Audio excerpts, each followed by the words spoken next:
సూర్యాపేట జిల్లా మేళ్లచెరువు లింగేశ్వర స్వామి దేవస్థానంలో మహాశివరాత్రి సందర్భంగా ప్రత్యేక పూజలు నిర్వహించారు. తెల్లవారుజాము నుంచి స్వామివారి దర్శనానికి భక్తులు భారీగా తరలివచ్చారు. మంత్రి ఉత్తమ్ కుమార్ రెడ్డి స్వామివారిని దర్శించుకుని ప్రత్యేక పూజలు నిర్వహించారు. తర్వాత స్వామివారికి పట్టు వస్త్రాలు సమర్పించారు. మంత్రి గత 30 ఏళ్లుగా మహాశివరాత్రి రోజు మేళ్లచెరువు శివాలయంలో స్వామివారిని దర్శించుకుని ప్రత్యేక పూజలు నిర్వహిస్తున్నట్లు తెలిపారు ఉత్తమ్.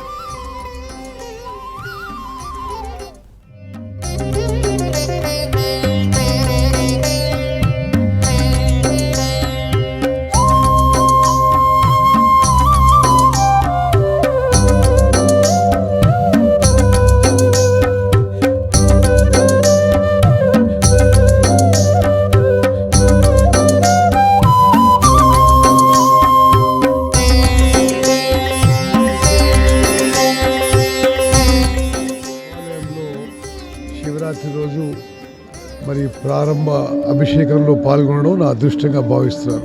30 ఏళ్ల పైచిలుకు శివరాత్రి రోజు ఉదయం 4 గంటలకి ఈ పూజ హాజరవుతూ వచ్చాను.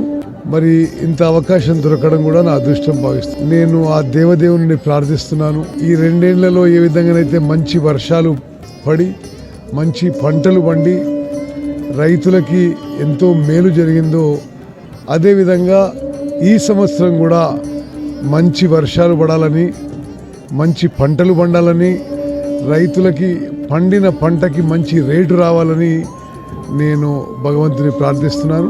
ఈ శివాలయం యొక్క గొప్పతనం, కీర్తి ప్రతిష్టలు పెరగాలనే ఉద్దేశంతో దినదినాభివృద్ధి చేయడంలో కొంత మేము కూడా దోహదపడుతున్నాం. ఇప్పుడు రాజగోపురం కూడా కట్టేయడం జరిగింది. అదేవిధంగా ప్రతి ఏటా శివాలయంకి మరి ఈ దేవాలయం అభివృద్ధికి, దేవాలయానికి వచ్చే భక్తుల యొక్క సౌకర్యార్థం ప్రతి సంవత్సరం మెరుగైన వసతులు కల్పిస్తున్నాం. ఈ సంవత్సరం ప్రభుత్వం నుంచి ₹1 కోటి ఈ జాతర నిర్వహణకి మంజూరు చేయించడం జరిగింది. మరి ముఖ్యమంత్రి రేవంత్ రెడ్డి గారి ద్వారా ₹1 కోటి ఈ జాతర ఏర్పాట్లు చేస్తున్నాం. ఆ నిధుల ద్వారానే ఈ దేవాలయానికి, శివాలయానికి వచ్చే లక్షలాది భక్తులందరికీ పెద్ద ఎత్తున అన్నదాన కార్యక్రమం కూడా పెట్టడం జరిగింది.